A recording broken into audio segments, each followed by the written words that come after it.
കോഴിക്കോടിനെ സംബന്ധിച്ച് വലിയ നേട്ടമാണല്ലോ ഈ നിമിഷം. ഇങ്ങനെ ഒരു പരിപാടിയിൽ പങ്കെടുക്കുമ്പോൾ എന്താണ് നിങ്ങൾക്കൊക്കെ പറയാൻ? ഇതൊരു ചരിത്രപരമായിട്ടുള്ള സവിശേഷതയല്ല. ഇത് എന്നും പൈതൃകമായിട്ട് കൊണ്ടുപോകണം എന്നുള്ള അഭിപ്രായം തന്നെ എനിക്കുണ്ടായി.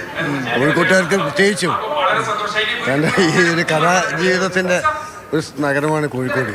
അത് അന്ന് അങ്ങനെ തന്നെ നിലനിർത്തി കൊണ്ടുപോകണം.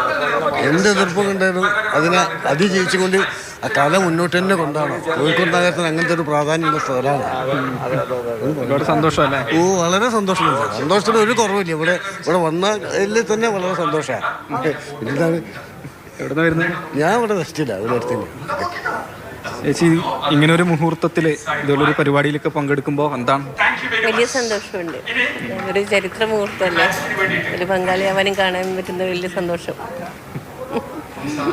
നമ്മുടെ നാട് രാജ്യത്തെ ആദ്യ സാഹിത്യ നഗരമാക്കിയായി മാറുക. അതെ, ചരിത്രത്തിൽ രേഖപ്പെടുത്താൻ പോവുകയാണല്ലോ.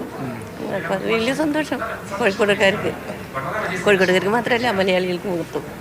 ആഗ്രഹിച്ച് വന്നതാണോ അത് കാണണമെന്ന് ആഗ്രഹിച്ചു വന്ന തന്നെ.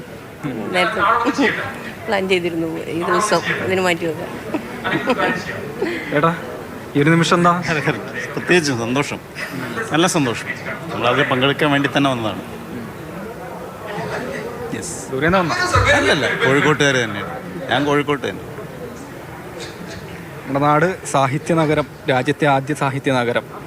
അതെ അതെ, ഈ ഒരു പരിപാടിയുടെ പ്രാധാന്യം മനസ്സിലാക്കിക്കൊണ്ടാണ് മലയോര പ്രദേശമായ കൊടിയത്തൂർ എന്ന് പറഞ്ഞ സ്ഥലത്ത് നിന്ന് മഴ കൊണ്ടുകൊണ്ട് ഞാൻ ഈ സ്ഥലത്ത് എത്തിപ്പെട്ടത്.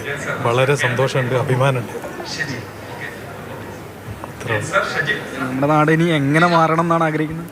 അല്ല, കോഴിക്കോട് ഇനി മാറാന്ന് വെച്ചാൽ ഇതിനേക്കാളും വലിയ ഒരു മാറ്റം, ഒരു